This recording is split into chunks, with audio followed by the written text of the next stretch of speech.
기도하고 시작하겠습니다. 아버지 하나님 감사드립니다. 저희들 아버지의 은혜의 손길로 지켜주셔서 감사드리고 우리 조국 대한민국 여기까지 은혜로 인도해 주셔서 감사드리고 우리 정광 목사님 늘 주님의 능력의 손길로 붙잡아 주셔서 감사드립니다. 오늘부터 우리 청교도 신학원 이제 6월 말까지 넉 달간 이제 공부 시작하는데 우리의 공부가 성령님의 인도하심 따라 생명을 전하는 귀한 시간 될 수 있도록 단지 지식만 전하는 그런 저주에 빠지지 아니하도록 우리에게 성령을 부으셔서 생명의 성령을 부으셔서 우리를 인도해 주시기를 간구드립니다. 하나님의 말씀을 전하는 아버지의 종들이나 하나님의 말씀을 공부하는 하나님의 자녀들이나 우리 모두 예수님 사랑하는 마음으로 그리고 아버지 하나님께 복종하는 마음으로 또 오늘 성령님 사모하는 마음으로 생명의 말씀인 성경의 말씀을 늘 가까이 하고 또 이 말씀에 복종하는 저희들 되어서 저희들이 단지 지식이 아니라 예수 그리스도의 생명이 우리의 심령과 삶 가운데 역사할 수 있도록 이 시간들을 인도해 주시기를 간구드립니다. 또 오늘부터 잠실 실내 체육관에서 성령의 나타남 큰 집회가 있는데 전광 목사님과 말씀 전하는 모든 주의 사랑하신 종들과 함께 하셔서 다시 한번 대한민국의 성령이 1907년도처럼 부어지는 성령의 대부흥을 경험할 수 있도록 그렇게 이 집회를 사용해 주시고 많은 말씀에 목마르며 성령을 사모하는 많은 주의 백성들이 구름대처럼 몰릴 수 있는 귀한 집회 되게 하시옵소서. 이 시간도 우리가 하나님 말씀 듣기 원합니다. 심히 부족한 종이 말씀을 전하기 위하여 이 자리에 섰습니다. 아버지께서 사용해 주시옵소서. 예수님의 이름으로 감사하며 기도하옵나이다. 아멘. 여러분들 잘 계셨죠? 예. 우리 첫 시간에 우리 유금주 교수님 강의 또 열광해 주셨는데 끝나고 제가 잠깐 이제 나가시고 들어오면서 만나 뵀는데 너무너무 기쁘시대요. 오래간만에 또 성경 말씀 또 신학 강의할 수 있어서 저는 어떨까요? 저도 강의하는 게 기쁠까요? 아니면 이게 정말 이렇게 이거 안 할 수도 없고 꼭 해야 되고 뭐 이런 그럴까요? 저의 마음 가운데도 정말 이렇게 기쁨이 있어요. 하나님 말씀 전하는 제가 은퇴하고 이제 3년째 맞이하는데 제가 이렇게 하나님 말씀 전하는 게 저의 소명이고요. 그렇죠. 제가 뭐 이 땅에 살아서 뭐 밥 축내냐고 살겠어요. 제가 뭐 세상에 뭐 즐거운 게 있어서 제가 뭐 영화를 봐요. 뭐 세상에 즐거운 것들 맛있는 음식을 찾아 먹으러 다녀요. 제가 뭐 세상에서 정말 재미없는 인생 살거든요. 세상 사람들이 보기에는 무슨 재미로 세상 사나 그렇게 늘 뭐 성경 읽고 기도하고 뭐 그냥 그쵸. 하나님의 자녀로서 그래도 구별된 삶, 거룩한 삶 살아가야 되니까 무슨 재미로 뭐 세상에 재미있는 것들도 많다고 하는데 뭐 세상에 재미 찾아다니지도 않고 뭘 해요? 제가 뭐 이렇게 술 마셔요, 커피를 뭐 커피는 마셔도 되지만은 제가 정말 다분한 인생 산 것 같지만은 저에게는 이렇게 제가 은퇴할 때도 하나님께 기도드렸지만은 하나님 제가 뭐 다른 것 다 무엇보다 제가 하나님께서 부르셔서 원배야 이제 네 수고 땅에서의 수고 끝났으니까 이제 와라 내 곁으로 와라 이제 말씀하실 때까지 제가 성경 하나님의 말씀 전하다가 주님 곁에 가게 해주세요. 이것이 저의 평생 소원이고요. 하나님께서 저를 꼭 집어서 너는 내 말씀 전하는 종이 되거라 이렇게 하셔서 제가 이 소명 붙잡고 사는데요. 맞죠. 요즘은 제가 이제 제가 담임 목회할 때는 늘 설교하죠. 주일 설교, 그렇죠. 새벽 예배 설교, 수요 예배 설교, 여러 예배들이 계속 장례 예배 설교, 결혼 예배 설교, 많은 이제 가정교회에 가서 또 말씀 전하고 수없이 많이 설교를 해왔는데 은퇴를 딱 하면서 가장 이렇게 두려웠던 게 하나님 말씀 전하지 못하면 어떻게 될까 이렇게 그런데 하나님께서는 정광 목사님 통해서 저에게 은퇴하고 이제 한국에 딱 이제 왔을 때 이제 은퇴하기 사실은 정확하게 말하면 좀 전이죠. 한 4개월 전에 딱 와서 정광 목사님께 만났을 때 원배야 이거 가지고 이게 2020년 5월 달이에요. 5월 달. 원배 이것 가지고 너 청교지 신학원에서 조직신학 강의해라. 그래가지고 제가 루이스 벌거프 조직신학책 가지고 그렇지만은 루이스 벌거프 조직신학책은 부교재로 썼고 성경을 주교재로 해서 하나님의 말씀 전한 지 벌써 만 3년이 거의 돼 가네요. 그래서 여러분들 다시 배워서 정말 감사드리고 또 그쵸. 여러분들이 이렇게 들어와서 또 강의를 들어주시니까 강의를 할 수 있잖아요. 하나님 말씀 전할 수 있잖아요. 여러분들 한 분 한 분에게 감사드립니다. 한국에서도 이 강의를 들으신 분들이 꽤 많이 그쵸. 상당히 많이 계시지만은 그래서 이제 실시간 듣는 분도 계시고 이제 나중에 듣는 분들 계셔서 이렇게 보니까 요즘도 어떻게 되나요? 한 5천 명 정도 강의를 수강하시나요? 그런데 뿐만 아니라 미국에서도요. 미국에서도 성도님 우리 이은영 선교사님 우리 오제주 총장님의 산모님이신 우리 이은영 선교사님 그래서 우리 미국의 학생들을 엄청 많이 모집하셨어요. LA에 이번에 미국 투어 우리 정광 목사님과 할 때 이제 이렇게 LA에 이제 물론 LA 다른 곳에도 텍사스에도 계시고 시카고 미국 동부 여러 지역에 또 많이 계시지만은 또 제가 목회했던 산호세에서도 이 강의를 듣는 분도 계시고 졸업생도 계신데요. LA 지역에 우리 청교도 신학원에 우리 공부하시는 학생분들이 같이 사진도 찍었어요. 사진도. 그래서 그 투어 당시에 제 기억이 맞다면 52명인가 미국의 학생들이 모집됐다고요. 52명이면 대단한 겁니다. 대단한 거예요. 현재 듣는 학생 수가 미국에만 52명이 계시고 또 더 모집이 되시고 있다고 말씀하셨는데 지금은 더 숫자가 많이 늘어났겠죠. 대단한 겁니다. 지금 글쎄요. 제가 우리 웨스트민스터에서 공부할 때 필라델피아에서 공부할 때 학생 수가 그렇게 많지 않아요. 그 학생 수가 자꾸 줄어요. 제가 이렇게 공부했던 우리 미시간에 있는 칼빈 신학교도 마찬가지고요. 학생 수가 많이 주는데 우리 청교도 신학원에 학생들이 이렇게 엄청나게 많이 또 열심히 있고요. 또 이렇게 우리 미국에 있는 또 미국뿐만 아니라 일본과 대만과 또 타국에 이제 외국에 있는 우리 모든 학생분들을 우리 주님 예수님의 이름으로 진심으로 환영하고요. 여러분들 또 언젠가 이렇게 뵙게 됐으면 좋겠습니다.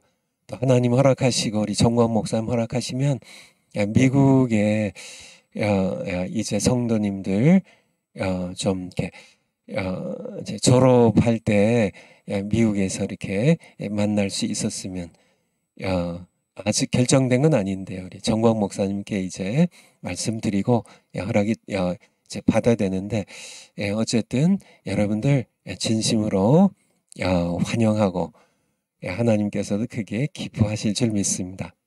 강의를 시작하기 전에 좀 이렇게 변화에 대해서 조금 이미 여러분들 통지를 받으셨나 모르겠는데 그동안 수고하셨던 우리 국민헌법 강의해 주셨던 김학성 교수님 이제 원래 이게 특강이었거든요.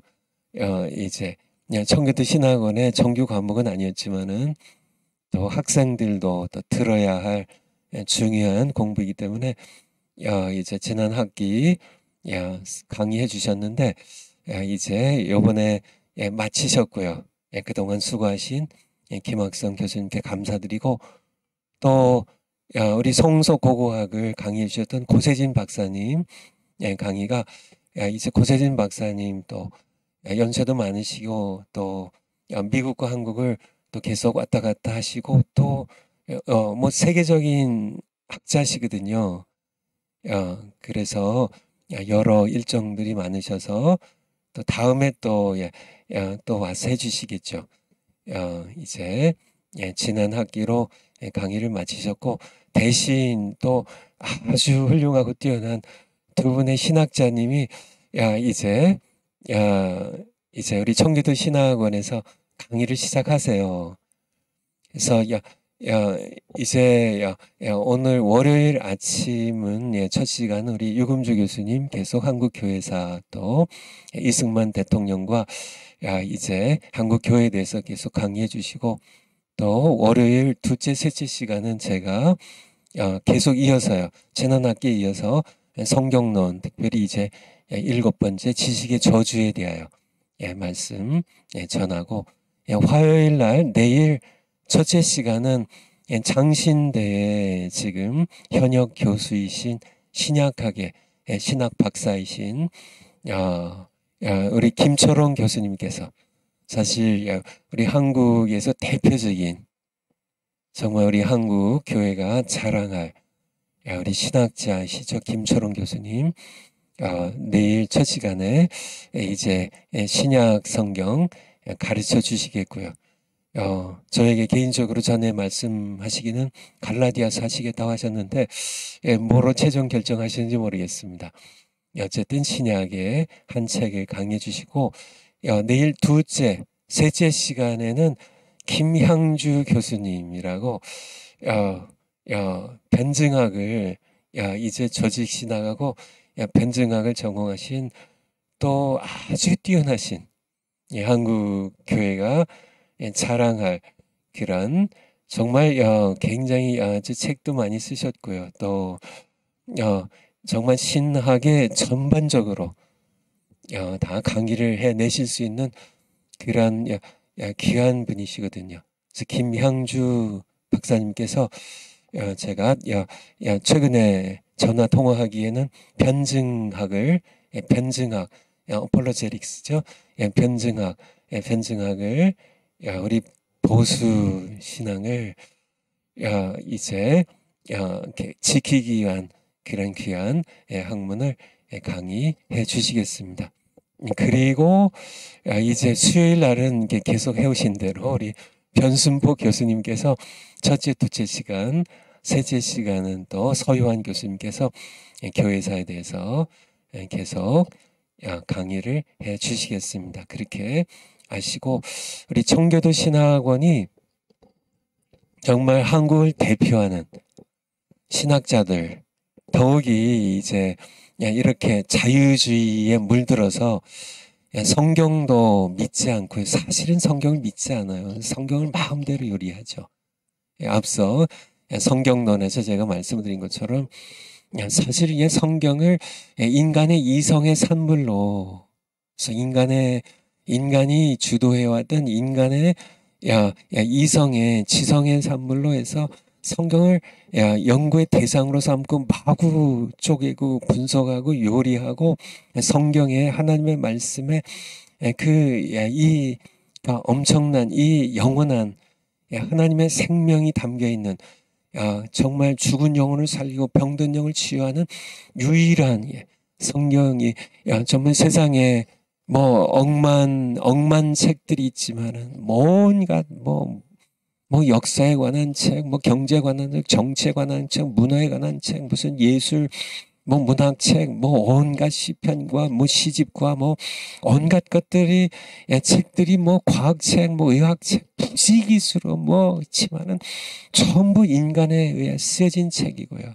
단 한 권 성경만 하나님의 말씀을 하나님께서 성령에 감동하신 사람들에게 하나님께서 말씀을 주셔서 기록하게 하신 이 성경을 정말 두려워함으로 대하지 않고 마구잡이로 자신들의 피조물인 인간의 지성이 얼마나 뛰어나다고요.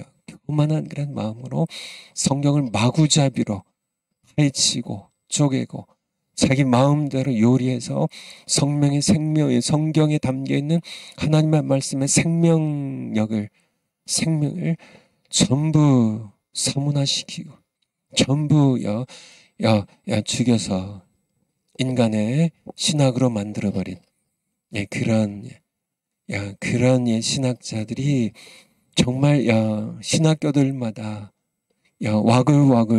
와글와글해요. 와글와글해요. 그런데 정말 성경을 하나님의 생명의 말씀으로 알고요. 이 말씀 앞에 무릎 꿇고 하나님 앞에 무릎 꿇고 하나님을 경외함으로 두려워함으로 이 말씀을 읽고 이 말씀을 연구하고 그렇죠. 인간의 이성으로 연구하는 게 아닙니다. 성령께서 인도하신 대로 이 말씀을 배우고 그리고 이 말씀을 겸손히 가르치는 신학자들이 어디에 있어요? 청교도 신학원에 있어요. 여러분들 청교도 신학원에 학생 된 것을 여러분들 자랑스럽게 생각하셔도 돼요. 하나님께서 기뻐하실 겁니다. 여러분들 정말 세상에 뭐 이렇게 박사학위를 자랑하는 뭐 교수님들도 많고 정말 여러 그 신학교들이 대단한 그런 신학 박사들 뭐 많이 이제 교수로 두고 뭐 학교를 자랑하기도 하겠지만은 여러분들 뭐 전혀 여러분들 뭐 꿀릴 것도 없고요. 그들 부러워할 것도 없고요. 정말 어떤 신학교가 좋은 신학교인지는 하나님께서 결정해요. 신학 박사들이 몇 명이 있냐 그게 결정하는 게 아니라 얼마나 정말 신학을 학적 수준이 높은 신학을 가르치냐 그게 아니고요. 제가 이제 지식의 저주도 이렇게 말씀드리면서 드리겠지만은 하나님께서 결정하세요. 인간의 판단 기준과 하나님의 판단 기준은 틀려요. 하나님께서 말씀하시잖아요. 이사야서 55장에 내 생각은 너희 생각과 다르다고요. 내 길은 너희 길보다 높아서요. 내 생각이 너희 생각보다 높아서 하늘이 땅에서 높음같이 내 생각은 너희 생각보다 높다고. 하나님의 판단 기준은 사람의 판단 기준과 하늘과 땅 차이예요. 하나님의 판단 기준으로 우리 청교도 신학원은 어떨까요? 제가 뭐 우리 신학교니까 뭐 그래서 편드는 게 아니라 제가 하나님 앞에서 성경 앞에서요. 제가 진실하게 솔직하게 말씀드리면 청교도 신학원이 최고예요. 지상 최고의 신학교입니다. 하나님께서 그렇게 생각하실 줄 그렇게 믿고 말씀을 드립니다. 그러면 강의로 들어가도록 하겠습니다. 파워포인트 우리가 성경론, 성경으로 돌아가자 그런 주제로 시작을 했죠. 성경론에 들어가면 첫 번째, 두 번째 정경 형성사 생각나세요, 여러분들? 세 번째 성경에 다가가는 세 가지 통로. 첫 번째 거, 두 번째 거는 그는 아무 소용이 없어요. 그쵸, 헬레니즘, 헤브라이즘으로는. 근데 무수한 사람들이 아마 열의 아홉은 헬레니즘이라는 통로로 성경을 접근하고요. 다 실패하죠.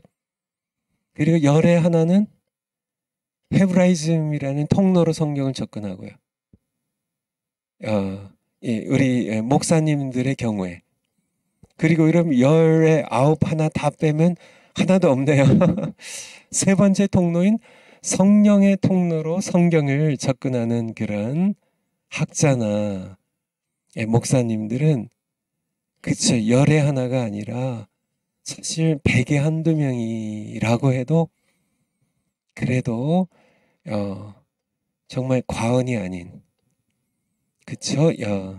네 번째 성경은 하나님의 말씀이다. 다섯 번째 성경의 다섯 가지 속성 기억들 나세요? 성경의 다섯 가지 속성 그쵸? 하나님의 말씀 성경의 절대 권위성 성경의 이제 여러 가지 속성들에 대하여 충족성, 뭐 필요성, 영원성 이런 것. 이제 여섯 번째 성경이 기록된 세 가지 목적. 가장 이제 지난 학기 끝나면서 했던 건데요. 성경은 이렇게 첫 번째 목적이요. 예수, 나사렛 예수. 이 땅에 오신 나사렛 예수, 예수님이 누구이신가를 증언하기 위해서. 이게 사실 성경이 기록된 첫 번째 목적이죠.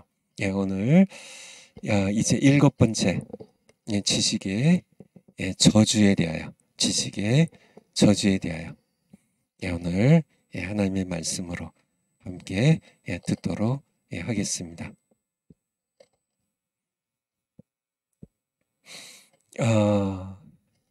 파워포인트 다음 거 올려주실까요? 그냥 나중에 보죠. 그림 보셨죠? 나중에 제가 설명드릴게요. 지식의 저주입니다. 저주에 대하여 좀 저주라는 단어가 성경에 100번 이상, 조금 더 정확하게 말씀드린 170번 이상 등장하는데요. 저주라는 말, 어떻게 지식이 저주가 될 수 있나? 저주에 관한 이게 저주가 굉장히 강한 단어거든요. 저주가 강한 단어예요. 저주가 성경에 처음 저주라는 단어가 등장하는 게 창세기 3장 14절입니다. 한번 창세기 3장 14절. 이게 에덴 동산에서 창세기 3장 14절이에요. 하와가 뱀의 유혹을 받아서 창세기 3장 14절 이제 선악을 알게 하는 지식의 나무를 먹게 되죠. 그래서 하와와 아담이 범죄하게 되죠. 하나님께서 뱀에게 이르시되 네가 이렇게 하였으니 네가 모든 육축과 들의 모든 짐승보다 더욱 저주를 받아. 저주가 처음 등장하는 그래서 이게 하나님의 저주예요. 누구 때문에요? 아담과 하와 때문에 모든 육축과 모든 짐승이 다 저주를 받는데 특별히 누가 더욱 저주를 받아요? 뱀이요. 뱀이 뱀 사탄이죠. 우리 정화 목사님 통해 지난 주일에도 말씀드린 것처럼 이 뱀이 더욱 저주를 받는데 왜 뱀이 더욱 저주를 받아야 되나요? 아담과 하와를 타락시켰기 때문에. 이 뱀 더욱 저주를 이 저주는 사실 무서운 겁니다. 저주는 무서운 거예요. 조금 내려가서 17절에 17절에 이제 하나님께서는 뱀을 저주하셨어요. 사탄을 저주하셨어요. 그리고 아담과 하와는 저주하셨을까요? 하나님께서? 아담과 하와는 저주를 하지 않으세요. 참, 이렇게 벌은 주시죠. 말씀하신 대로, 내가 이 선악을 알게 하는 나무의 실과를 먹으면 내가 정령 죽으리라 말씀하셨기 때문에, 이제 하나님의 말씀을 그대로, 이제 벌로서, 이제 주시죠. 그런데 저주는 하지 않으세요. 정말 하나님께 감사해야죠. 대신 누가 저주를 받냐면, 뱀과 사탄이 저주를 받고요. 그 다음에 17절에 보면 아담에게 이르시되 네가 네 아내의 말을 듣고 내가 너더러 먹지 말라 한 나무 실과를 선악과를 먹었은즉 땅은 너로 인하여 저주를 받고, 하나님께서 이 아담 때문에 땅을 저주하세요. 땅을 저주하세요. 아담을 저주하지 않고 벌을 받죠. 이 땅이 저주를 받으니까 이제 아담의 사람들이 이제 고통을 당하게 되죠. 너는 종신토록 수고하여야 그 소산을 먹으리라. 전에는 그냥 에덴 동산에서 그냥 지천으로 맛있는 모든 열매들이 늘 사시사철 맺히기 때문에요. 수고 안 해도 돼요. 땀 흘려서 경작 안 해도 돼요. 하나님 예배하고 사랑하면서 살면 되는데요. 땅이 저주를 받아서요. 이제 땀을 뚝뚝 흘리면서요. 괭이로 밭을 갈고 쟁기로 이제 논을 뒤집어 엎고 씨앗을 뿌리고 잡초를 뽑고 정말 종신도록 땀을 뚝뚝 뻘뻘 흘리면서 수고하여야 그 소산을 먹으리라고 18절에 저주를 받은 땅이여 네게 가시덤불과 엉겅퀴를 낼 것이라. 너의 먹을 것은 밭의 채소인즉 19절에 네가 얼굴에 땀을 흘러야 내 얼굴에 땀이 흘러야 땀을 뚝뚝 흘리면서 식물을 먹고. 왜 그래요? 땅이 저주를 받았기 때문에. 땅이 저주를 받아요. 저주를 받아서 땅이 거칠어지고요. 그리고 가시덤불과 엉겅퀴를 내고요. 그리고 필경은 흙으로 돌아가리니. 그쵸? 하나님께서 말씀하신 대로 먹으면 죽으리라고 말씀하신 대로 그 속에서 네가 취함을 입었음이라. 너는 흙이니 흙으로 돌아갈 것이니라 하시니라. 그러니까 저주에 관하여 저주에 관한 말씀이 의외로 많아요. 4장 그냥 창세기에서만 도그니 찾아볼까요? 4장 11절 창세기 4장 11절 창세기 4장 11절 이제 3장 끝절에요. 이제 쫓겨나게 되죠. 에덴 동산에서 아담과 하와가 우리의 조상이지 첫 조상이 쫓겨나게 되죠. 그리고 이제 가인을 낳고 아벨을 낳는데 가인이 아벨을 죽입니다. 돌로 쳐서 시기함 때문에요. 그때 11절에 땅이 그 입을 벌려 네 손에서부터 가인 네 동생 아벨을 쳐서 죽인 가인 네 손에서부터 네 아우의 피를 받았은즉 네가 땅에서 저주를 받으리니. 비로소 이제 다시 사람에 대한 저주가 그래서 가인이 땅에서 저주를 받습니다.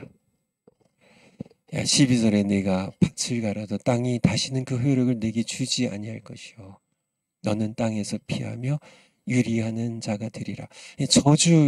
저주 가인이 13절에 가인이 여호와께 고하되 내 죄의 벌이 저주가 너무 중하여 견딜 수 없나요? 저주는 무서운 것이란 얘기예요.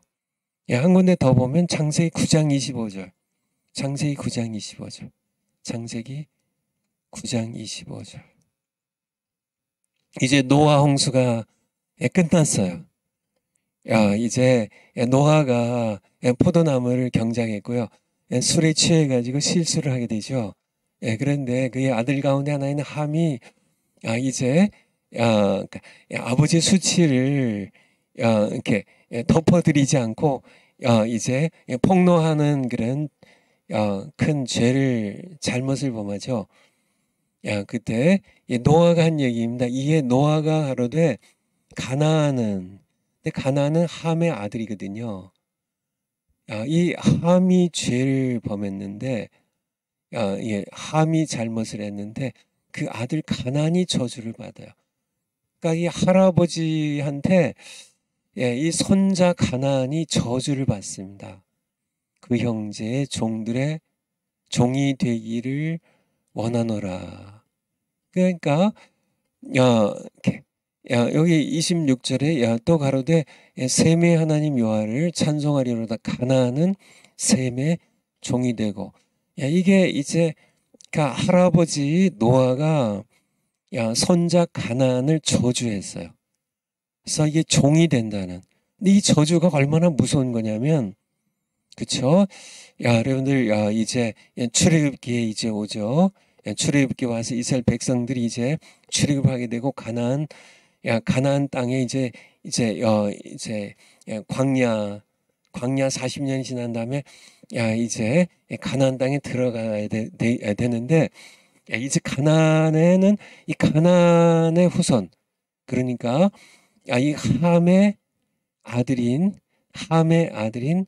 그쵸? 이렇게 노아의 손자이고 함의 아들인 가나안의 후손 7족속이 살아요. 아모리 족속을 포함해서 이 가나안의 7족속들, 뭐 히위 족속, 브리스 족속, 뭐 여부스 족속, 뭐 여러 이 헷족속, 이 가나안의 7족속이 이 가나안 땅에 하나님께서 이제 이스라엘 백성들이 이제 요단강을 건너서 여호수아의 인도함을 받아서 이제 여리고 성부터 해가지고 아이성을 포함해서 이제 이 가나안 땅을 정복해 들어갈 때 이 7족속들을 전부 진멸하라고 했다. 바로 이들이 모두 저주를 받은 가나안의 후손들이에요. 그러니까 오늘날도 마찬가지죠. 지금 이스라엘과 함께 지금 이스라엘 끊임없이 전쟁하고 있는 이 이스라엘 둘러싸고 있는 이 민족들이 바로 누구인가요? 가나안의 후손들이에요. 정말 무서운 거죠. 가나안의 후손이에요. 가나안의 후손. 그러니까 이 저주가 얼마나 무서운 건지. 노아가 자기 손자, 자기 아들 함의 잘못 때문에 자기 손자 가나안을 저주했는데 이 저주가 오늘날까지 영향을 미친다는 거예요. 정말 저주가 얼마나 무서운 것인지. 그런데 여러분들 이 저주가 세상은 사실은 우리가 알게 모르게요. 대부분 잘 모르죠. 이 저주가 뭐 끊임없이 옛날에 뭐 이렇게 무슨 뭐 궁녀들이 이렇게 저주를 하고 그래서 뭐 죽으라고 왕비 뭐 이렇게 인형을 바늘로 꼭꼭 찌르고 뭐 이런 뭐 사극 본 적 있나요? 왕비가 막 자지러지게 고통을 겪고 소리를 지르고 이런 저주이죠. 저주. 이런 저주, 뭐 온갖 저주가요. 온갖 저주가 정말 이 세상에 뭐 노아의 저주도 지금도 계속 진행형이니까, 그쵸? 정말 이게 하나님께서 창세기 3장에서 뱀을 저주하시고 땅을 저주하셨는데, 그리고 가인이 동생 아벨을 죽이고 그가 땅에서 저주를 받는데요. 이 노아가 자기 아들 함의 잘못 때문에 가난을 저주했는데요. 정말 이런 저주가 온 세상에 지금도 널려 있다는 얘기. 저주가. 많은 사람들이 저주에 대해서 잘 모르는데 이 저주가 얼마나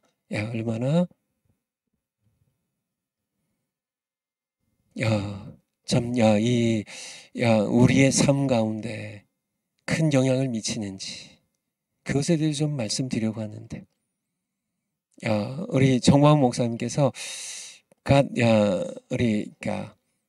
지난 주일날 이렇게 설교 이렇게 하시면서 창세기 1, 2장 창세기 1, 2장 1, 2장과 요한계시록 21장, 22장 이것이 성경의 첫 두 장이고요. 그리고 성경의 맨 마지막 두 장입니다.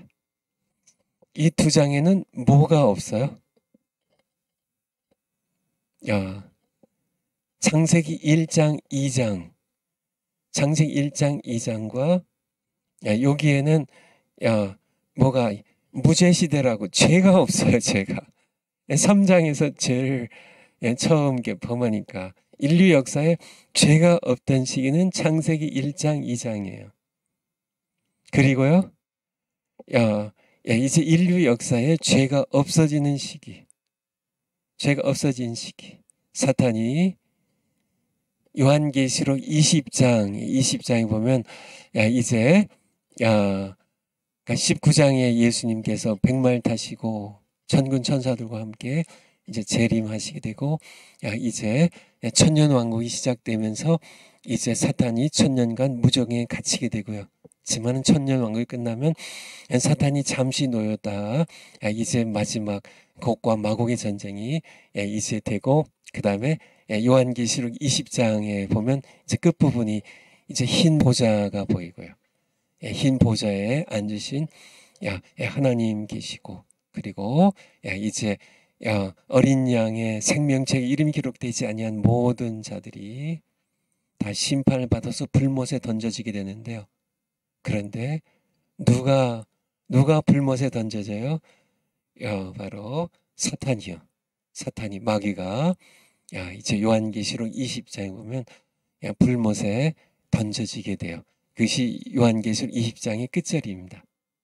그리고 요한계시록 21장이 이제 성경의 마지막 두 장이 시작되는데 이제는 마귀가 이제 불못에 던져지고 이제 끝나버리니까 죄도 이제 영속되고 또 이제 끝나버리니까 드디어 요한계시록 21장과 22장 이제 새하늘과 새 땅 새 예루살렘이 오면 이제 영원히 이제 죄가 없는 무죄의 시대가 다시 복낙원이죠. 패러다이스 리게인드라고 이제 낙원이 에덴이 더 좋은 에덴으로요.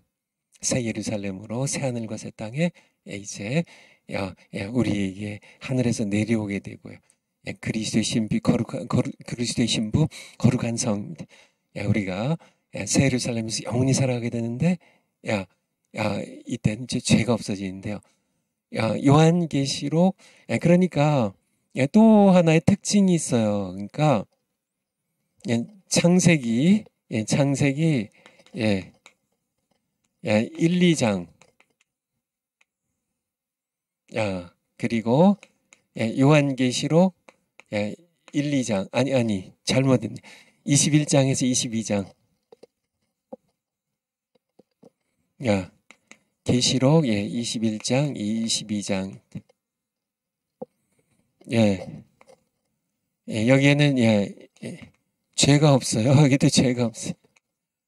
근데 또 하나 없어지는 게 있는데요.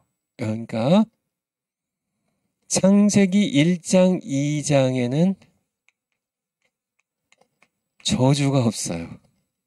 저주가 없어요. 그리고요 요한계시록 21장에서 22장에도 저주가 끝나요. 저주가 끝나요. 하나님께서 저주를 모두 끝내버리세요. 신약 성경 우리 요한계시록 22장 3절 한번 22장 3절 저주가 다시 없으며, 야, 이 저주가 끝나요. 그러니까 여러분들, 야, 아시죠? 그러니까,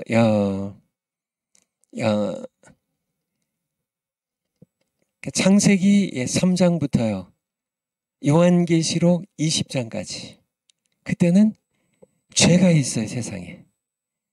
죄가 끊임없이 죄의 유혹이 있고, 죄가 있고요. 사탄이 계속 땅의 임금으로 우리를 끊임없이 죄를 짓게 하고요. 죄가 있는데, 또요, 저주도요.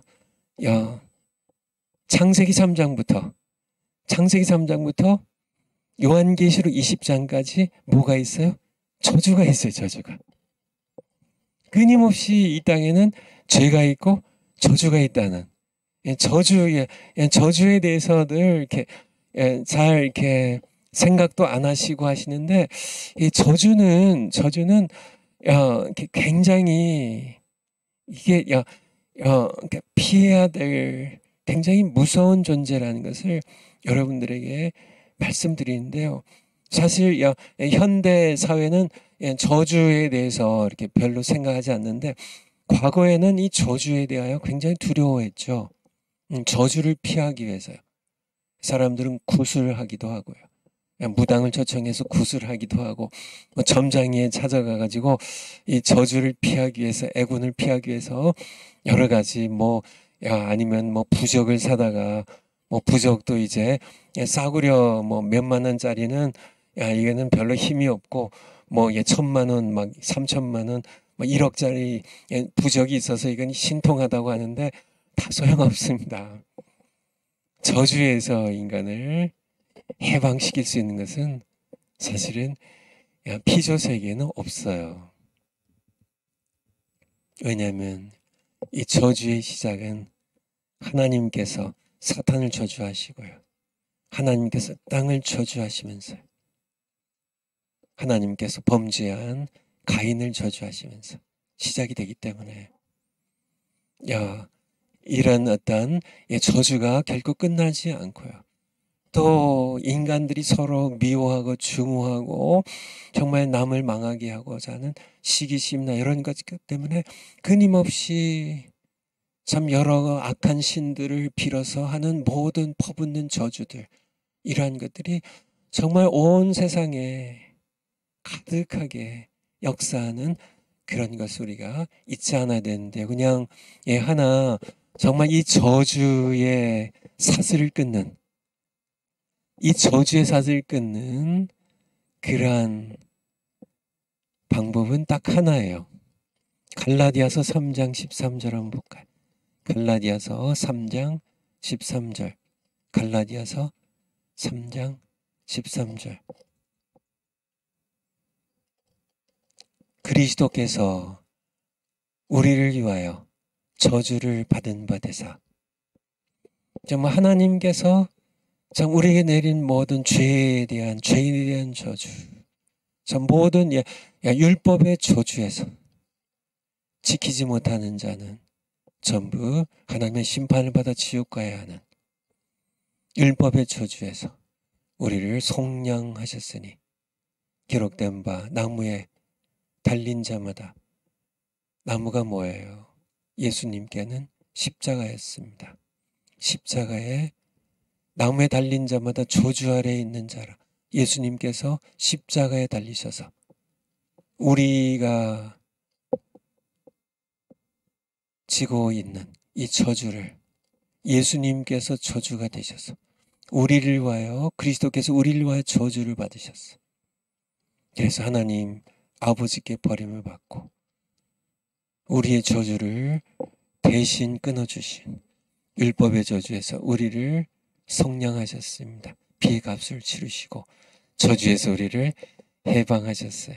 이 저주에 관한 것, 이거는 제가 덧붙여서 말씀드린 거고요. 어쨌든 저주에 대하여 우리는 거의 잊고 살지만은 이 저주는 사실 죄의 결과로 온 건데요. 이 저주는 사실 우리의 삶에 엄청난 영향을 미치고 있다는 사실을 좀 말씀을 드리려고 하는 겁니다. 우리 파워포인트를 한번 가볼까요? 그래서 그거 그 앞에 저기가 예, 그 아님 그 밑에 예, 예, 이거 먼저요. 그 밑에 거. 예, 예, 그걸 먼저. 야, 그래서 지식의 저주의 순서를 좀 말씀드리고, 지식의 저주.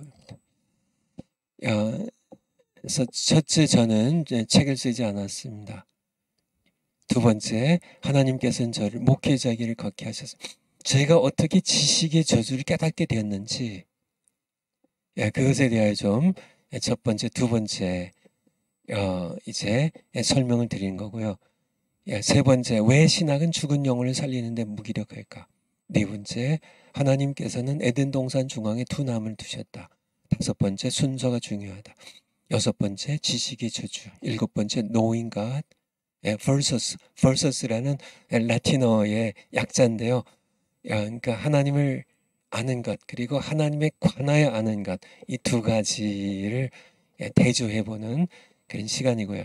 여덟 번째, 하나님께서 우리에게 주기 원하신 지식. 아홉 번째, 지식의 저주에서 벗어나라. 열 번째, 지식의 저주에 빠지는 원인. 일곱 번째, 열한 번째, 지식은 목적이 아니라 수단이 되어야 한다. 열두 번째, 맺은 말. 이렇게 지식의 저주에 대한 강의를 하려고 하는데요. 지식의 저주에 대한 말씀을 드렸고요. 근데 지식이 어떻게 저주가 될까 하는 그 말씀을 좀 이렇게 먼저 드리고 강의로 들어갈까 합니다. 여러분들 저주하면 그러니까 저주를 당하는 거 뭐 죄를 짓거나 그쵸? 하와가 선악과를 먹게 되고 이런 것을 통하여 이렇게 오게 되는데 어떻게 지식이 저주가 될까? 지식은 좋은 거 아닌가요? 사람들이 지식을 얻으려고요. 유치원부터 뭐 고등학교, 뭐 대학교, 뭐 지식을 얻으려고 사람들이 늘 신문을 보고 뭐 컴퓨터로 공부를 하고 뭐 지식을 위해서 사람들이 쓰는 시간이 엄청 많죠. 시간도 엄청 쏟아붓고요.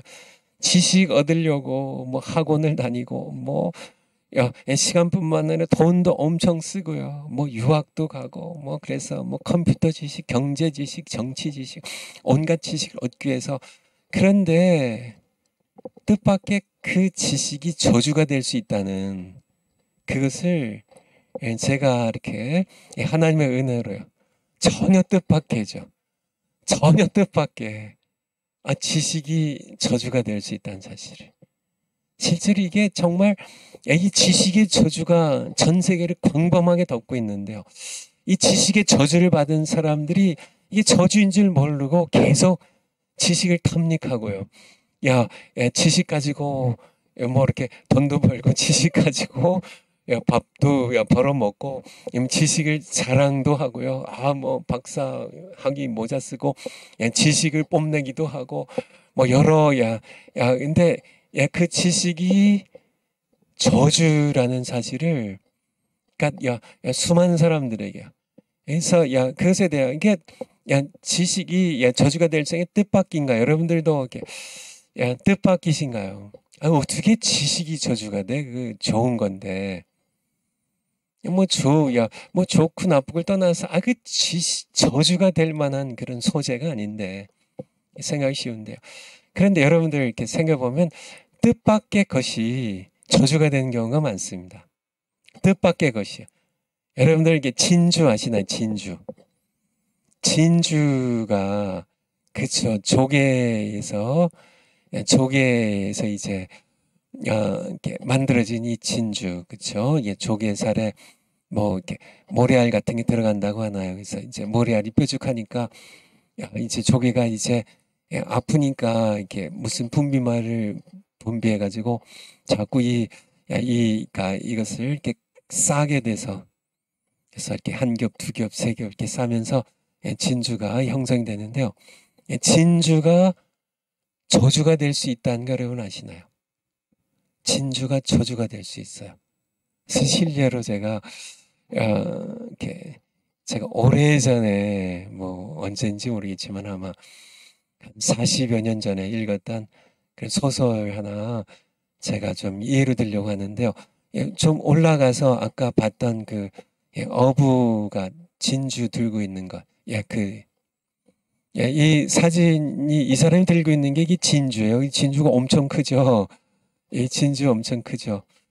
예, 존 스타인백이라고 이게 이제 이 미국의 어네스트 해밍웨이와 더불어서 미국을 대표하는 이 소설가인데요.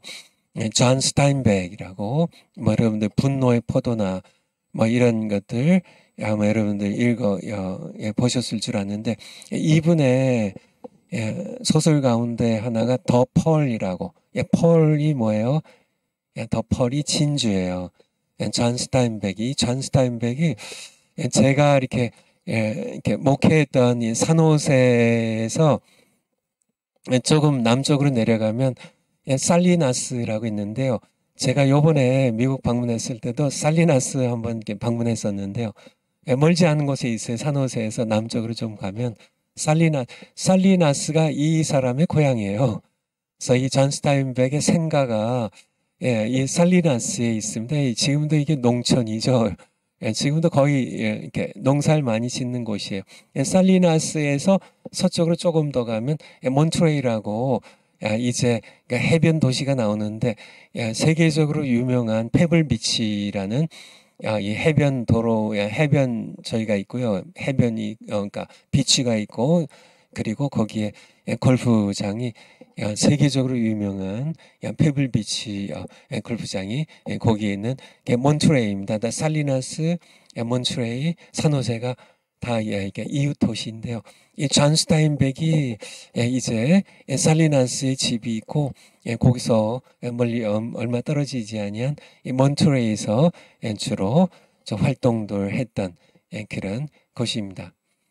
이 진주라는 이 존 스타인백의 소설의 내용은 대강 이렇습니다. 이 사람이 이제 이 캘리포니아 해변에서 진주잡이 가난한 어부예요. 조개 같은 거 이런 게 따고 거기에서 진주를 이제 채취해서 팔면서 생계를 유지했던 이 사람의 이름이 끼노입니다. 끼노. 그리고 이 사람의 아내는 후아나고요. 그리고 이 부부 둘 사이에 코요티토라는 신생아 갓 태어난 아기가 하나 있어요. 근데 어느 날 전갈이 저희가 살던 그 지역에 이제 출몰한 이 전갈이 코요티토라는 이 아기를 이제 어부의 아기를 물어요. 근데 이제 물리면은 즉시 이제 이 후아나 이 아내가 엄마가 이 물린 자리를 이제 입으로 독을 빨아냅니다. 입으로 독을 빨아내는데 그렇게 했는데도 이 독이 잘 빠지지 않아서 이 아기가 계속 시름시름 아파요. 그러니까 이 부부가 이제 동네에 의사를 찾아가는데 의사가 치료를 안 해줘요. 가난뱅이가 치료비도 제대로 못 낼 걸 아닌가요? 그래서 이 끼노가 이제 부지런하게 이제 어떻게든지 진주를 뭐 어떤 진주든지 좀 계약을 팔아가지고 자기 아들 이렇게 고칠 수 있으니까 치료비 마련하고요. 바닷가에 가서 이제 조개를 따려고 하는데 바로 요 진주가 정말 희귀한 너무 아름다운 정말 그가 보기에도 이건 너무너무 귀한 엄청난 진주를 캐게 됩니다. 그래서 그는 기쁘게 이것을 가지고 이제 동네 상인에게 가져가죠. 그래서 팔아서 아기를 고치려고요. 근데 이 상인은 이제 이 진주가 이건 뭐 크기만 하지 가치 없는 거라고 헐값에 살려고 그래요. 근데 이 끼노는 알거든요. 이 끼노는 진주를 채취하는 평생 진주를 채취한 사람으로 이게 얼마나 귀한 건데 이 상인이 사기쳐가지고 헐값에 이 진주를 빼앗으려고 한다는 걸 알고 이제 팔지 않고 이제 도시에 나가서 비싼 값에 팔려고 하죠. 그렇지만은 이제 끼노가 이 엄청난 진주를 채취했다는 소문이 스물스물 동네 돌기 시작합니다. 끼노는 이제 이웃 주민들을 의심하기 시작해요. 정말 이 진주를 훔쳐갈까봐 정말 그날 밤에 도둑들이 침투해가지고요. 겨우 이 진주를 지켜내게 됩니다. 그래서 얘는 이 진주를 가지고 이 동생네 도망갔다가 거기서 동생이 이제 돈과 좀 이렇게 총을 준비해줘 가지고 이제 진주를 이제 대도시에 가서 비싼 값에 팔려고요. 그래서 출발하게 되는데요. 3명의 악당들이 이 끼노를 추적을 해요. 이 진주를 빼앗으려고요. 그런 과정에서요. 이 3명을 끼노가 빼앗기지 않으려고요. 3명의 추적자들을 전부 죽이게 되죠. 그렇지만은 그것으로 끝은 아니었습니다. 이 악당이 쏜 총에 의하여 자기의 사랑하는 갓난아기 고요티토가 총에 맞아서 피 흘려서 죽게 되죠. 통곡 소리가 울립니다. 아내 후아나의 통곡 소리예요. 결국은 이 부부는 피투성이가 된 갓난아기를 안고 진주를 가지고 도시에 가서 팔지 않고요. 진주를 가지고 고향 마을로 다시 돌아와서 진주를 어떻게 했을까요? 깊은 바다에 던져버리는. 이것이 존 스타인백이 썼던 진주라는 소설의 줄거리예요. 인간의 내면 속에 있는 이 정말 집요한 인간의 욕망, 정말 인간의 악한 이 탐욕입니다. 정말 상인도 그렇고요. 그것을 지키려고 하는 끼노조차 자신이 악마되어 가는 겁니다. 이 돈 때문에 처음에는 자기 정말 아들 어린 생명을 살리기 위해서 했지만은 이제는 정말 이 돈을 이 진주를 팔아서 얻을 수 있는 엄청난 이 재산을 얻기 위한 자신이 그것을 위하여 이 진주를 지키기 위한 자신이 악마되고 자신이 탐욕의 노예가 되고 정말 그것을 끼노의 이 진주를 어떻게든지 빼앗으려고 하는 사람들의 악마적인 탐욕 정말 그런 이 과정을 정말 여실없이 그려주는 그러니까 이 끼노 후아나 이 부부에게 진주는요 엄청난 행운이었을까요? 아니면 저주였을까요? 저주예요. 그게 저주였다는 거예요. 사랑하는 아들이 죽고요. 그리고요.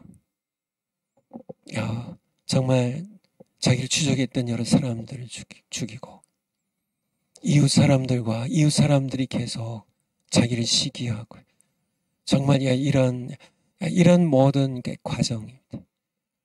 그러니까 이 진주가 저주가 될 수 있다는 얘기예요. 진주가 저주가 될 수 있다. 제가 한 가지 예를 좀 더 들어드리려고 하는데요.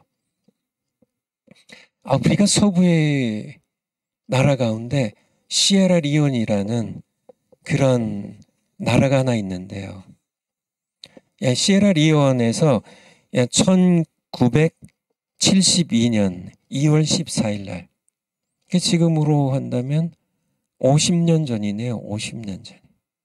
51년 전에 이 시에라리온에서 969 캐럿 여러분 진주 결혼식 할 때 이렇게 진주 반지 받으셨나요? 저 결혼할 때 저희 내외 결혼할 때는 가난한 신학생이어서 진주 반지 못 해줬는데 지금도 목회하면서 지금도 못 해주고 계속 못 해줬는데 그래도 그때 1캐럿짜리 다이아몬드는 그거는 상상도 못 하고요. 1캐럿. 뭐라 그러죠? 스브라 그러나 뭐라 그러나 무슨 표현들이 있던데. 그러니까 그거에 1캐럿에 10분의 1, 10분의 3 이게 이제 올라갈수록 엄청 비싸지죠. 그런데 969 캐럿이면은 얼마나 큰 거예요? 969 캐럿. 그런 다이아몬드가 발견됐습니다. 한번 사진 한번 보여주실까요? 그 다음 건데. 이게 969 캐럿, 이게 시에라리온의 The Star of 시에라리온이라는, 그러니까 이름이 붙여진, 이 여자가 들고 요게 바로 시에라리온에서 1972년도 약 50년 전에 발견된 이게 다이아몬드예요. 이제 다이아몬드는 이게 원석입니다. 원석을 이제 깎으면은 그 오른쪽에 요게 나오는 겁니다. 이게 이렇게 조그만 것들도 이렇게 나오는데, 이게 나오겠는데 뭐 천문학적인 돈이죠, 이게. 이게 발견되면서 이것이 발견한 사람 또는 발견한 이 나라의 뭐 가난한 아프리카 나라에 이 다이아몬드가 발견이 됐으니까, 그리고 이게 하나만 나온 게 아니라 거기에 이제 다이아몬드 광산이 이제 열리게 되죠. 그래서 이렇게 나오니까 뭐 전 세계에서 이제 뭐 광산 채굴업자, 다이아몬드 채굴업자들이 뭐 아프리카 뭐 유럽에서 뭐 이게 막 몰려오기 시작해서 여기에 이제 이 광산이 이제 나라에 있다는 것은 엄청난 축복이고, 그쵸. 이 다이아몬드가, 이렇게 엄청난 다이아몬드가 이게 보통 값이 아니잖아요. 뭐 여인들이 뭐 결혼할 때뿐만 아니라 뭐 이렇게 돈 있는 사람들은 뭐 생일 때마다 다이아몬드 선물하는 게, 이게 뭐 부자들, 뭐 유럽에 미국에 부자들, 뭐 한국도 그렇게 하나요? 뭐 다이아몬드로 뭐 치렁치렁 뭐 목걸이뿐만 아니라 그냥 막 뭐 이렇게 하니까 이게 뭐 엄청난 수요가, 천연 다이아몬드 나오니까 이게 정말 시에라리온을 살릴 수 있는 엄청난 행운, 뭐 세상 얘기로 하면 행운이고 성경적으로 얘기하면 엄청난 축복인데요. 사실 이것이 다이아몬드가 저주가, 전혀 뜻밖의 것이 인간의 욕망 때문에 저주가 될 수 있다는, 진주가 저주가 되듯이요. 이 다이아몬드가 저주가 되는데요. 다이아몬드가 저주가 되는데, 이 이후로 이제 이 시에라리온의 정부는요 부패하기 시작합니다. 여기서 쏟아져 나오는 이 다이아몬드들을 이제 팔아가지고 이제 몇몇 이렇게 정치인들이 뭐 이게 엄청나게 부패하는데요. 이런 부패를 참다 못해서 이제 반군이 일어납니다. 반군이 이제 일어나서 또 주변에서 막 무기도 대주고요. 왜냐하면 이게 다이아몬드 채굴하는 이 광산을 소유하면 뭐 엄청난 부자가 되니까, 뭐 아프리카에서는 상상할 수 없는 천문학적인 부자가 되니까 이 광산을 차지하기 위해서 이제 정부가 이것을 정말 이게 가난한 백성들에게 이 복을 나눠주는 게 아니라 몇몇 이 정치인들이 엄청나게 이제 기업구가 짜서 부정부패하니까 이제 반군들이 일어나서요. 반군들이 이 광산을 차지하기 위해서요. 그리고 또 이것을 빼앗기 위해서 반군들이 이 정부군과 싸움을 시작하게 됩니다. 이 싸움을 시작하는 과정에서요. 그러니까 엄청나게, 그러니까 싸우려면은 이제 군인들이 필요하잖아요. 군인들 정부에서 다 뽑아갔으니까 반군들은 이제 심지어는 소년들도 다 데려가는 거예요. 소년들에게 마약을 먹여가지고 두려움 없이 그냥 막 총질을 하게 하고요. 막 이제 아들을 끌고 갔대. 마을마다 습격해가지고 반군들이 이제 아이들을 이제 끌고 갑니다. 끌고 가서 총바지로 삼고, 또 똑똑한 아이들 또 이제 군의로 삼아서 이 다이아몬드 광산을 어떻게든지 차지하고 하기 위해서요. 그런데 아들 끌고 가니까 이 아버지가 나서잖아요. 내 아들 좀 끌고 가지 말라고 나서면 아들이 보는 앞에서요 아버지에게 총을 쏴서 죽여요. 그리고 증오심과 공포심을 갖게 하기 위해서 이 마을의 사람들 다리도 자르고요, 팔들을 잘라요. 팔들을.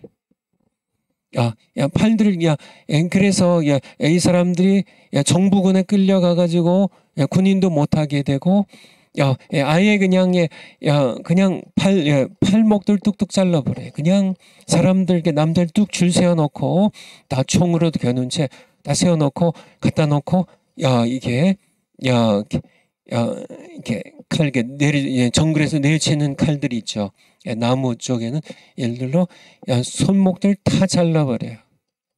그냥 부지기수로 사람들이 지금도 장애인이 가장 많은 나라가 시에라리온이라고 그러죠. 한번 사진 한번 보실까요? 이 사진이 바로 이런 사람들이에요. 인구가 그 당시에 450만 가운데 35만 명이 정부군과 반군 사이에 내전 가운데 죽었습니다. 35만 명이. 거의 10명 가운데 1명이 국민들이 죽어갔고요. 그리고 이렇게 양쪽 팔뚝들을 자른 겁니다. 이런 사람들이 그냥 팔목들 그냥 사람들 그냥 마을마다 가서 뚝뚝 잘라버리고 소년병들 다 데려가서 전부 마약 먹여서 이제 싸우는데 다 몰아 집어넣고 그러니까 이게 바로 그쵸 다이아몬드가 그쵸 사람들이 예쁘게 뭐 반지로도 하고 뭐 목걸이도 하고 뭐 브로치로도 하고 뭐 팔찌로도 하고 뭐 치렁치렁게 하는 이 다이아몬드가 저주가 될 수 있다는 거예요. 여러분들 저주가 될 수 있다는 거예요. 그러니까 여러분들 얼마나 참혹한 저주인가. 이게 저주예요, 저주. 인간의 내면에 있는 이 정말 악랄한 이 탐욕들. 뭐 여기서 자유로운 사람이 없어요. 인간의 탐욕이 가져오는 이 저주에서 자유로운 사람이 실제로 없거든요. 한국에도 복권이 있죠. 뭐 한국에도 이렇게 보면 이렇게 복권들을 많이 사시더라고요. 제가 사는 게 부천에도 복권 파는 데가 정말 의외로 많은데 이렇게 많은 복권 파는 그런 이제 가게들이 있는데 이게 될까? 사실 복권은 그거는 사실은 그게 옳지 않은 거거든요. 뭐 기대값이라고 그죠. 100원어치 사면 평균 내면 100원어치 사면 그 가운데 뭐 한 60원 정도 될까요? 기대값이 뭐 이제 다 이제 복권 따라 틀리겠지만은 사실은 뭐 내가 이렇게 뭐 100만 원이 있어서 계속 복권을 산다고 치면 한두 사람이 그러니까 이렇게 당첨이 돼가지고 조금 벌겠지만은 평균으로 내면 계속 더는 줄어들게 돼 있거든요. 왜냐하면 복권 파는 가게들이 다 그거 팔아서 먹고 살거든요. 뭐 복권 마찬가지. 한국에는 복권 글쎄요 얼마나 그러니까 복권 최고 상금이 얼마인가요? 글쎄 한 100억 이상 되나요? 근데 미국 같은 경우는 천문학적인 숫자입니다. 미국의 복권이 제가 이제 인터넷으로 한번 검색을 해보니까 이 복권 그러니까 당첨된 그런 최고 액수가 2022년 작년 11월 7일이었습니다. 그때 그러니까 20억 달러입니다. 20억 달러 이게 20억 달러가 조금 넘는 그런 당첨액이 한 사람에게 됐는데요. 그러니까 20억 달러를 그러니까 우리 한국 돈으로 치면 2조 4천억 원이 넘어요. 2조 복권 하나 딱 당첨됐는데요. 2조 그러니까 2억 원이 아닙니다. 2억 원도 그렇지만은 2조 4천억 원. 2조 4천억. 이 억 원, 1억 원짜리가 2만 4천 개가 있는 거예요. 천문학적인 숫자죠. 그러니까 이게 워낙 미국은 이제 인구도 많고 이게 단위가 크기 때문에 2조. 그런데 이 복권 당첨이 이게 저주라는 거예요. 저주입니다, 저주. 복권 당첨된 사람들, 그냥 표면적으로만 봐도요. 수많은 사람들이 사람들이 변질되고요. 더 깊이 죄에 빠지게 되고요. 수많은, 그때부터요. 끼노라고, 존 스타인백의, 이 진주의 주인공 끼노처럼요. 이제 막, 모르던 게 친척들이 먼 친척들도 찾아오게 되고, 정말 뭐 친구들도 막 하고, 사기꾼들이 몰려오기 시작하고요. 뭐 그냥 정신없이 사기당하고, 정신없이 방탕하게 탕진하다가요. 뭐 땀 흘리지 아니하고, 얻은 그런, 이런, 것들은 또 그렇게 나가게, 썰물처럼 나가거든요. 저주가 돼가지고, 이 복권 당첨 때문에 인생 망친 그런 사람들이 부지기수로 많다는 얘기. 그러니까 사람들은 정말 이건 행운이고 이건 정말 축복이고 그렇게 생각하는 그런 것들, 그것이 저주가, 뜻밖의 것이 저주가 된다는 것을 사람들이 잘 모른다는 얘기예요. 복권으로 뭐 수천억 원을, 수조 원을 번다고요. 진주를, 세계에서 가장 좋은 진주를 발견한다든지, 다이아몬드를, 주먹만한 다이아몬드를 발견, 이게 축복 같지만 이게 저주가 된다는 뜻밖의 사실을. 성경적으로 마찬가지입니다. 히스기야가, 이렇게,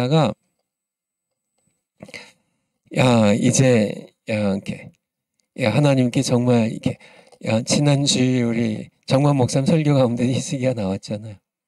이 히스기야가 정말 하나님 앞에서 우상들 전부 깨쳐 부시고, 정말 우상에 드리던 모든 제단들 다 허물고, 정말 이렇게 예루살렘 성전을 정결하게 하고, 정말 하나님 앞에서 참 귀한, 정말 귀한 왕이었죠. 다윗 이후로 가장 신실한 그런 왕이었습니다. 정말 이렇게 하나님 앞에서 귀하게 하나님께 기쁨을 드린 왕인데, 하나님께서 이제 이사선절 보내셔서 이제 네가 이제 정리해라. 이제 너 죽는다. 너 데려가겠다. 근데 이 히스기야가 정말 이렇게 식음을 전폐하고 벽에 이게 정말 벽을 향해서 정말 이렇게 하나님께 그냥 매어 달리는 거죠. 내가 하나님 앞에서 행한 정말 우상들 전부 깨뜨려 바알 제단을 깨뜨리고 아세라 목상을 찍어 불태우고 내가 했던 이 모든 일을 추억하소서. 나를 좀 살려주세요. 그래가지고 하나님께서 이 히스기야에게 15년을 더 살려주세요. 15년을 그냥 죽으면 되는데 15년을 더 살려주시는데요. 15년을 살려주시고 그 15년 더 사는 그 기간에 태어난 왕이 므낫세 왕입니다. 그냥 죽었으면 므낫세는 태어나지 않았는데요. 더 살려주시라고 해가지고 살아가지고 그 15년 그 사이에 태어난 왕이 므낫세인데요. 므낫세는 남쪽 유다 왕국 가운데 가장 사악한 왕이에요. 그리고 더 우리가 구약 성경을 보면 그때 또 제가 말씀드릴 때 그때도 말씀을 드린 적이 있는데, 므낫세의 죄악 때문에 다른 왕들은 그래도 성전 안에는 우상을 가지고 오지 않았거든요. 근데 이 므낫세는 하나님의 이름, 거룩한 이름이 있는 성전 안에까지 우상을 끌고 들어와요. 하나님의 눈동자를 범한 왕이 므낫세입니다. 그래서 요시야 왕이 이제 므낫세 뒤로 이제 므낫세 왕이 이제 등장하게 되는데, 이 요시야 왕이 다시 성전을 정결하게 했음에도 불구하고 하나님께서는 유다 민족을 바벨론 제국에 의하여 망하게 하고요. 성전을 아예 불태워버려요. 하나님께서 성전입니다. 그렇게 정말 하나님의 언약궤가 있는 그 성전을 하나님께서 불태워버리세요. 불태워버리세요. 그리고 이스라엘 민족을 3차에 걸쳐서 전부 포로로 끌려가게 하세요. 끌려가기 수없이. 누구 때문에요? 므낫세 때문에. 므낫세 때문에. 여러 악한 왕들이 많이 있었지만은 므낫세 때문에. 근데 이 므낫세가 언제 태어났다고요? 히스기야가 죽었으면은 므낫세도 안 태어났을 텐데. 히스기야에게 15년은요. 축복이 아니라 저주였다는 얘기. 이스라엘 민족의 저주였어. 히스기야가 그냥 죽었으면 괜찮았을 텐데 15년 더 사는 바람에 므낫세가 태어났고 므낫세 때문에 성전이 불타게 되고요. 하나님께 용서함을 받지 못. 한번 성경 한번 찾아볼까요? 열왕기하 왕하 20장 6절입니다. 20장 6절. 20장 6절.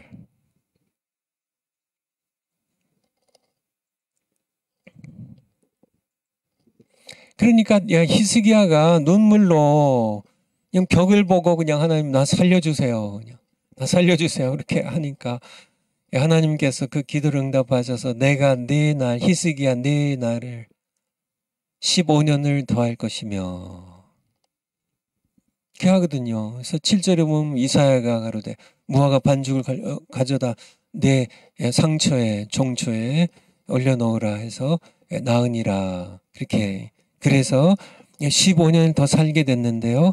그렇죠? 21장 그 조금 밑으로요. 1절 21장 1절 보면은 이제 히스기야가 죽고 바로 그 윗절에 20장 끝절에 히스기야가 그 열조와 함께 자고 죽었고 그 아들 므낫세가 대신하여 왕이 되니라. 21장 1절에 므낫세가 위에 나갈 때 나이 12세라. 여러분 아세요? 므낫세가 나갈 때 12세. 그러니까 히스기야가 15년 더 살 때 그때 태어난 거예요. 그러니까 이제 3년, 그러니까 더 사는 횟수의 3년째에 므낫세가 태어나게 되죠. 그래서 12세라. 이 므낫세 때문에 열왕기하 조금 더 가셔서 23장 21절 23장 21절 3장 이제 이렇게 요시야 이제 왕이 므낫세 후손으로 이제 이렇게 왕이 되거든요. 이제 이게 그 22장에 보면 23장 이렇게 쭉 보면 이제 요시야 왕이 이제 다시 그러니까 성전과 이스라엘을 정결케 하는 일들을 다 하거든요. 그래서 요시야 왕 때 유월절도 지켜요. 유월절 지켜요. 22절에 이렇게 유월절 지킨 적이 없을 만큼 유월절을 지켜요. 그리고 24절 요시야가 또요 유다 땅과 예루살렘에 보이는 모든 이 우상 숭배자들 뭐 이런 자들 다 제해버려요. 25절에 요시야와 같이 마음을 다하여 성품을 다하여 힘을 다하여 여호와를 향하여 모세 모든 율법을 온전히 준행한 임금은 요시야 전에도 없었고 후에도 그와 같은 자가 없었더라. 정말 요시야 같은 그런 임금이 이렇게 성경에서 칭찬받는 요시야 왕이 있었는데 그래도 26절 보면요. 그래도 하나님께서 진노를 거두드리질 않으세요. 그러나 여호와께서 유다를 향하여 진노하신 그 크게 타오르는 진노를 돌이키지 아니하셨으니 이는 므낫세가 요시야가 그렇게 성심껏 하나님을 섬겼어도요. 하나님께서 진노를 거두드리지 않으세요. 성전을 다 불태워버리세요. 성전을 불태워버리세요. 유다 백성들 무수하게 포로 끌려가게 하세요. 이는 왜 그렇게 하셨을까요? 므낫세가 여호와를 경노케 한 그 모든 경노를 이게 뭐예요? 치명적인 죄가 뭐예요? 성전 안에까지, 하나님의 눈동자에까지 죄악으로, 우상숭배로 우상들 끌어다가 성전의 안에다가 세운, 이게 바로 므낫세거든요. 므낫세거든요. 27절, 여호와께서 그래서 내가 이스라엘 물리친 것 같이 북쪽 이스라엘 왕국은 망했거든요. 근데 남쪽 유다 왕국도 내 앞에서 물리치며 내가 뺀 이 성 예루살렘과 내 이름을 거기 두리라. 이 성전을 버리리라. 성전을 불태워버리세요. 이방인의 손길을 빌어서. 유다 백성도 완전히 그의 앞에서 물리쳐버리세요. 전부 이방 나라로 뿔뿔이 흩어버리세요. 성전을 불태워버리. 누구 때문에요? 므낫세 때문에. 제가 다른 말씀 드린 게 아니라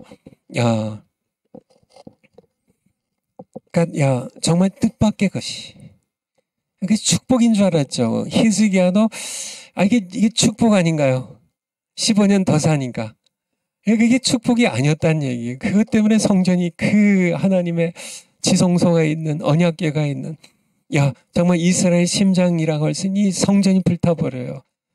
그 15년 더 사는 것 때문에 이게 축복인 줄 알았는데 이게 저주가 되어서 남쪽 유다 왕국도 멸망을 하고 마는 그 15년 동안에 므낫세가 태어났기 때문에 이렇게 축복으로 생각하는 것이 이 존 스타인백의 진주란 소설 가운데 마찬가지고요. 이 진주가 그쵸 아들 살릴 수 있는 그쵸 돈 엄청 벌 수 있는 축복으로 생각했겠지만은 엄청난 그런 행운으로 생각했지만 그게 저주가 되는 뜻밖의 것이 저주가 된다니. 뜻밖의 것이 저주가 된다. 시에라리온의 다이아몬드도 마찬가지입니다. 그러니까 정말 그 주먹만한 이 다이아몬드가 정말 한 개인에게 그리고 나라에 엄청난 축복같이 생각했지만 그것이 저주가 되어서 35만 명이 정말 비참하게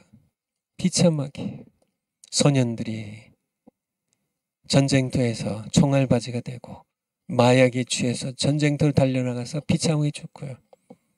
부모들이 자기 자식들이 반군의 병사로 끌려가는 모습을 봐야 되고 그것을 막아서는 부모에게 총질을 하는 그래서 자식들 눈앞에서 부모가 그렇게 총에 맞서 피 흘려 죽어가는 그런 상처들, 아픔들 정말 나라가 이 내전으로 인해서 다이아몬드 광산 이것 때문에 내전으로 인해서 나라 전체가 부산 사람들이 450만 명 가운데 35만 명이 자기 동족을 서로 죽이는 겁니다.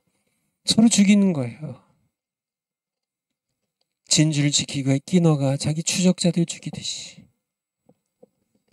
자기 아들이 죽어가는 것처럼.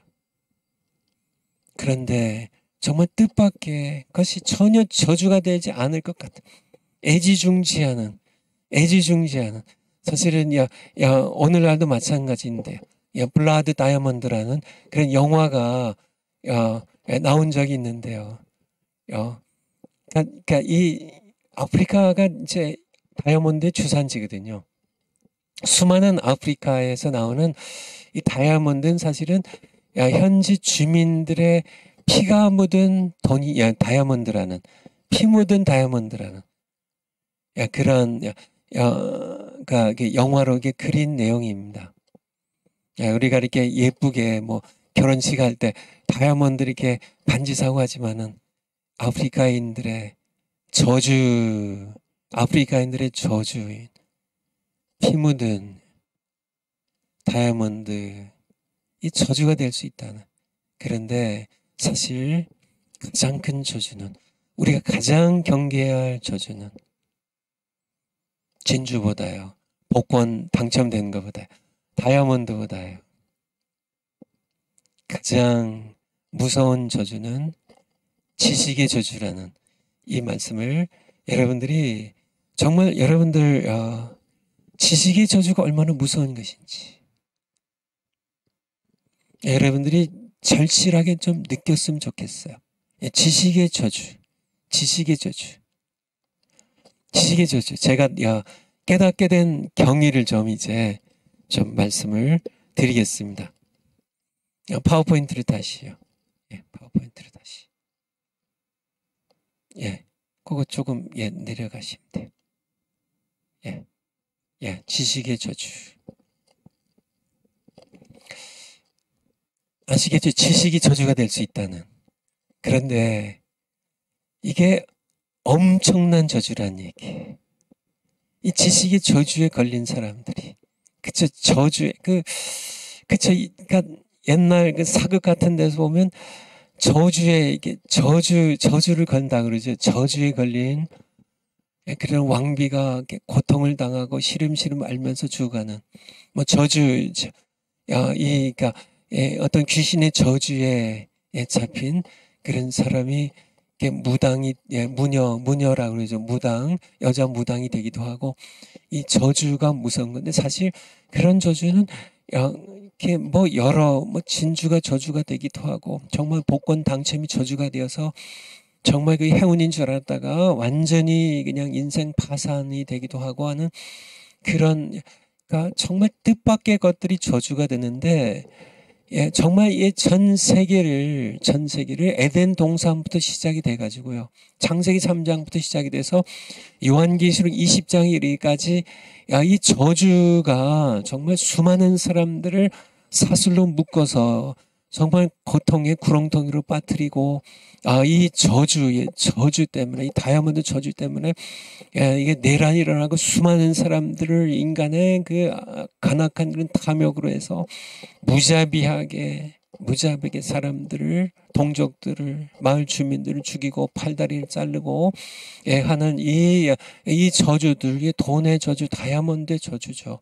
이 저주. 그런데 이런 저주 가운데 정말 가장 광범위하게, 가장 교묘하게, 저주인 줄 몰라요. 가장 교묘하게, 그리고 가장 파괴적으로 역사하는 저주는 지식의 저주라는 겁니다. 이것이 요한계시록 20장까지 가요. 에덴 동산이 시작됐습니다. 이거 나중에 말씀드릴게요. 에덴 동산에서 어떻게 에덴 동산이 시작됐는지 좀 나중에 다음 시간에 말씀드리기로 하고요.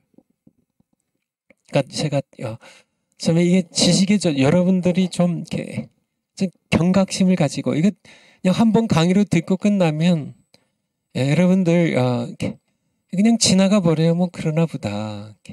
그냥 또 하나의 저주가 될 수 있어요. 이게 제가 이렇게 오늘 아침에도 기도하고 또 어제 저녁에도 좀 기도한 내용인데요. 이 지식의 저주라는 이 강의조차도 저주가 될 수가 있어요. 지식만 쌓는, 그렇구나. 그냥 여기서 끝난다면. 그래서 내가 이 지식의 저주에서 해방이 되고, 정말 많은 사람들을 지식의 저주에서 해방시키는 예수 그리스도의 십자가의 능력으로요. 정말 이 모든 저주들을, 정말 뜻밖의 것에 저주에 걸린 사람들, 돈 때문에 저주가 되고, 정말 이런 어떤 그 정치 권력이 저주가 되고요. 이게 본인들은 국회의원 된 것이, 그것이 엄청난 행운, 엄청난 복으로 생각하지만 그게 저주가 돼가지고 그 저주의 사슬에 매여서, 그 올무에 매여가지고 무슨 이 도수장에 끌려가는 그런 송아지처럼 질질 끌려가다 결국은 심판으로 지옥 가는 이 저주입니다. 이 저주 가운데 이 지식의 저주가 얼마나 무서운 저주인지, 정말 이것을 하나님께서 저에게 이 지식의 저주를 깨닫게 하셨어요. 저도 지식을 이렇게 대학뿐만 아니라 또 정신 가고요, 칼빈 가고요, 웨스트민스터 가서 공부하고요. 학문 중에 최고의 학문인 그저 철학보다 더 위에 있는 신학입니다. 정말 최고의 학문인 신학을 지식으로 공부하다가 어느 날 이것이 저주란 사실을 정말 충격적으로 깨닫고요. 정말 충격이죠. 이게 정말 내가 그동안 공부해온 이 지식이 이게 저주구나. 하나님의 은혜로 깨닫게 되고요. 그래서 이 지식의 저주에서 제가 하나님의 은혜로 해방이 되고요. 그래서 제가 그동안 공부했던 모든 지식들을 똥처럼 배설물처럼 버리고요.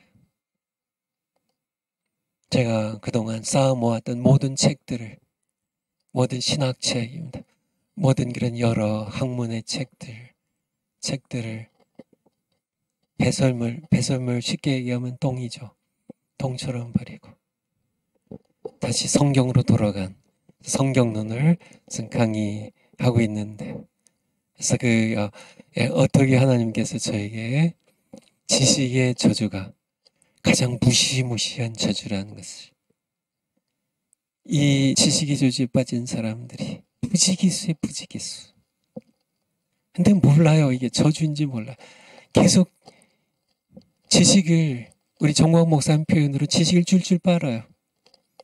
지식이 그냥 달콤해가지고 맛있어가지고 지식을 좀 새로운 지식, 좀 새로운 설교, 새로운 정말 지식해서 이렇게 학위 석사기 따고 박사기 따고 신학 박사기 따고 성경학 박사기 따고 선교학 박사기 따고 목회학 박사기 따고 철학 박사기 따고 그냥 지식에서 계속 책 읽고 지식을 쌓고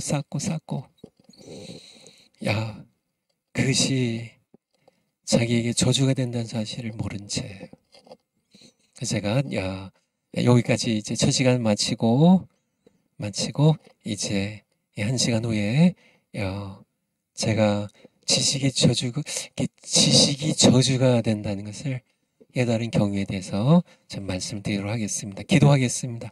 아버지 하나님, 맞습니다.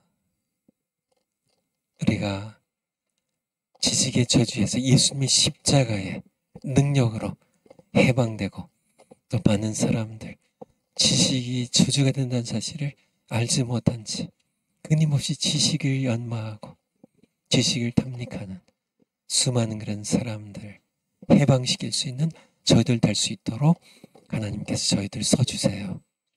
예수님의 이름으로 기도하옵나이다. 아멘.